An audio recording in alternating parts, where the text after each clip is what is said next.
Tapi dari modal yang lumayan itulah kalau tak bilang sih, nanti kita bisa dapat mungkin maintenance yang mudah, perawatan itu gampang, sayuran itu lebih fresh, lebih kualitasnya lebih terjamin, dan pemasarannya ataupun mungkin ya kalau pemasaran mungkin dari pribadi sih, kualitas yang didapat tuh sayurnya itu bagus.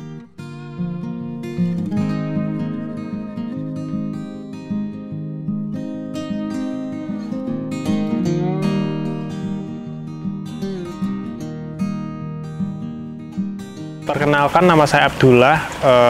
Buat di sini saya sebagai pemiliknya, pemilik kebun dari Bagas Hidroponik.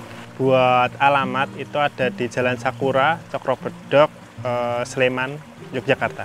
Sebelum langsung terjun ke pertanian yaitu hidroponik ini, saya bekerja sebagai supervisor di salah satu retail di Yogyakarta lah, toko retail di Yogyakarta. Tempat lama kerjaan itu sekitar dari 2019, ya mungkin ada sekitar 4 tahun lah, 4 tahunan. Setelah dari kerjaan itu saya juga ada sambilan di hidroponik, pembuatan kebun lah sebelumnya lah gitu kan.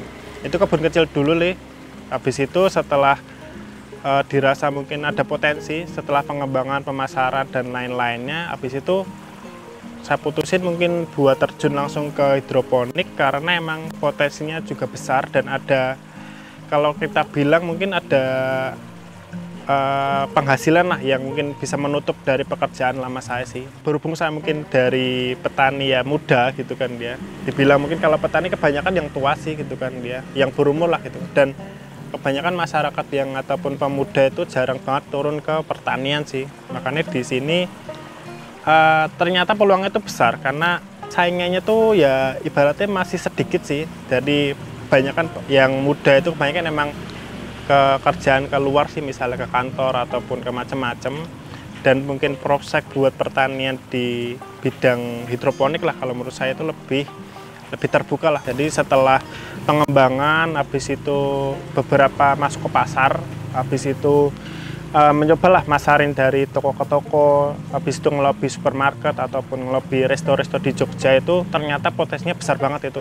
Jadi kalau dari mereka itu mereka butuh sayuran, khususnya selada ini yang fresh langsung dari kebun, dan itu bisa jadi salah satu keunggulan. Jadi kita packing ataupun panen dahulu, habis itu permintaan itu masuk lah, pesanan itu masuk di malam hari, besoknya kita bisa kirim langsung.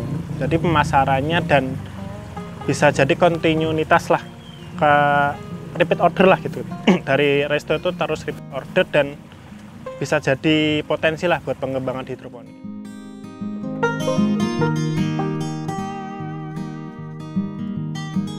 Buat langkah-langkahnya itu pertama kita ada semai, tahap semai. Itu dari namanya kita ada medianya, ada rock wool. Rock wool dahulu kita semai beberapa bibit di situ. Habis itu setelah semai kita masukin ke meja persemaian lah. Kita ada 3 meja di sini, meja semai, meja peremajaan, sama meja pembesaran. Jadi di semai itu kita ada 2 minggu durasi. Habis itu kita pindah ke meja peremajaan itu sekitar 2 minggu. Habis itu masuk ke meja pembesaran itu 2 minggu. Jadi dari tadi semai itu kita, ya itulah semai benih ke rock wool, kita masukkan ke meja persemaian, kita tunggu sampai 2 minggu. Setelah selesai itu kita masukkan ke meja peremajaan, kita potongin satu-satu dari semaian, karena itu kalau kita semai kita ibarat tabur benih lah.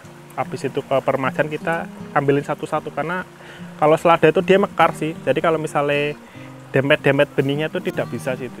Jadi semai tadi, habis itu masuk ke remaja, masuk pembesaran. Jadi sirkulasi prosesnya itu sih. Buat misalnya perawatan itu kita berupa semprot setiap 1 minggu sekali, sama maintenance itu biasanya emang maintenance rutin lah 2 hari atau 3 hari sekali lah.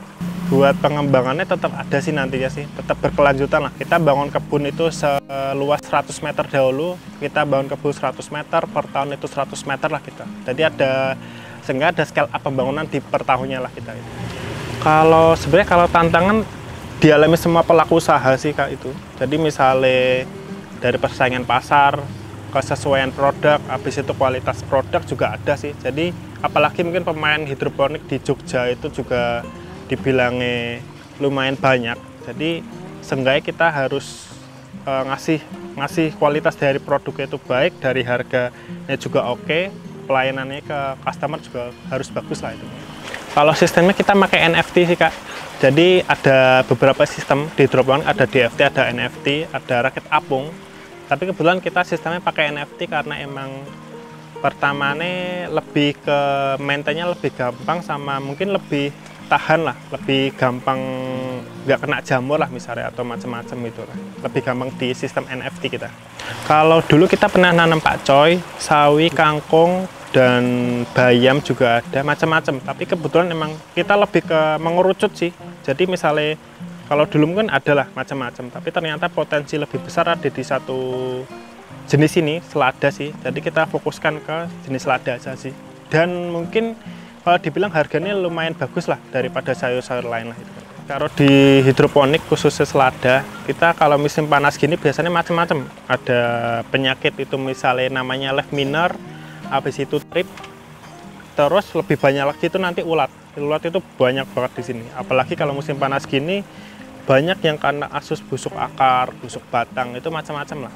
Gitu. Sebenarnya kalau suhu tetap ngaruh di iklim sih Kak itu sih. Jadi kita nanggulanginnya di berupa tandon sih. Kita tandon di nutrisi itu kita pendam di tanah gitu kan dia. Jadi seenggaknya suhunya itu ketolong lah sama dinginnya tanah lah gitu kan ya. Jadi tetap di penyerapannya mungkin suhu ataupun tadi misalnya iklim kita nggak bisa kontrol ke iklim, tapi kalau ke suhu kita tetap tanggulangannya di penggunaan tandon di pendam lah di tanah itulah, seperti itu sih. Kalau nutrisi kita cuma satu macam sih Kak, namanya itu AB mix sih di sini sih.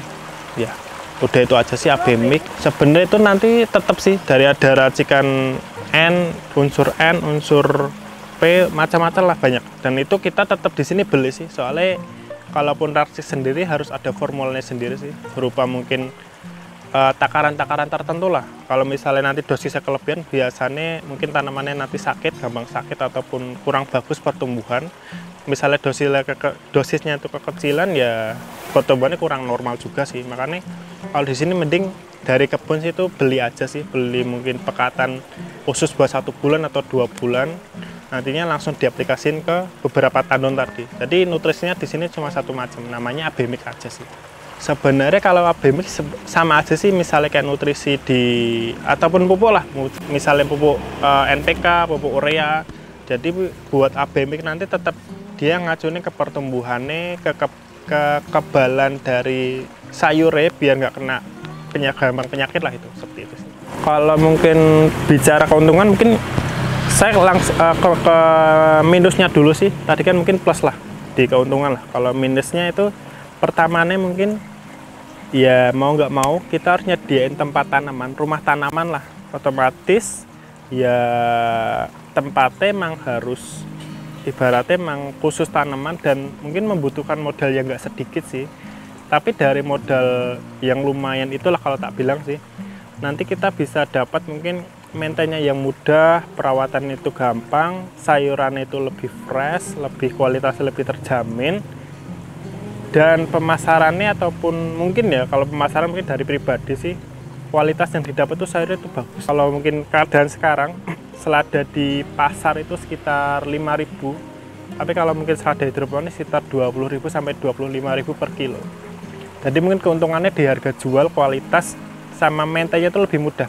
Dan harga ongkos produksi itu minim banget. Jadi misalnya penggunaannya mungkin cuma 20% atau 30%. Tekstur, rasa, habis itu fresh atau enggak itu nanti beda sih. Jadi kalau kebanyakan di resto ataupun misalnya burger ataupun kebab, itu mereka nyebutnya mungkin agak manis lah itu. Tapi aku juga nggak tahu sih di sini sih. Tapi kebanyakan emang cenderungnya ke rasanya yang enak lah itu. Kalau kita di sini nyediain berapa sumur sih, entah itu mau sumur bor atau sumur biasa sih itu. Dari sumur kita itu sih sumber air utamanya kita tetap dari sumur. Jadi nanti namanya juga hidroponik, hidro yaitu air. Jadi tanaman itu emang hidupnya dia di air sih.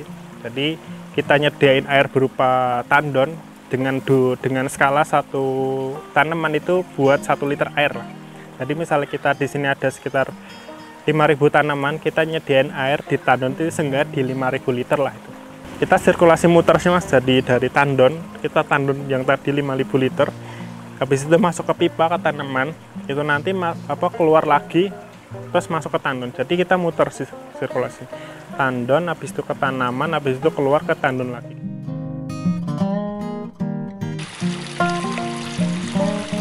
Mungkin dari pengacu bulan kemarin itu sekitar kita dapat 500 hampir 500 kilo buat 1 bulan. Itu mungkin di harga 20 sampai 24 lah, ya seperti itu sih. Kalau per kilonya itu biasanya itu tergantung sih Kak di sini. Tapi rata-rata kita jualnya tetap di harga 20 ribuan ke atas itu. 20 sampai 24 lah gitu. Buat yang mau coba itu biasanya pertama mungkin cari tempat dulu lah. Kita ada mungkin di rumah ada halaman mungkin seluas 3 meteran lah, 3 meter. Habis itu buat mau dicoba tanam aja dulu, misalnya macam-macam lah. Misalnya buat tadi kalau mau usaha mungkin mulai dulu, kecil-kecil dulu nggak apa-apa, dimulai. Mau nanam sayur macam-macam, kangkung, bayam, sawi, selada, itu boleh. Tanam aja dulu gitu kan. Nanti setelah beberapa bulan nanti ada prosesnya sendiri lah. Misalnya dari segi benih ternyata lebih bagus yang ini, dari segi nutrisi lebih cocok yang ini, mungkin lebih bagusnya mungkin dimulai dulu deh. Kalau buat usaha ya sebenarnya mungkin saya dorong ke skala luas aja sih, mulai dulu deh gitu, mulai nanam mungkin kecil dulu ya, mungkin 1 baki ataupun mungkin 1 pralon dulu tuh boleh sih, mulai aja dulu. Habis itu ya udah rasain aja sendiri, dimakan sendiri lah. Kalau enggak mungkin ditawarin ke keluarga atau apa, mungkin responnya mereka bagus, ya udah. Untuk teman-teman jangan lupa subscribe, like, komen, dan share video Punca Media. Terima kasih Punca Media, mari berwirausaha, ciptakan peluang usahamu sendiri.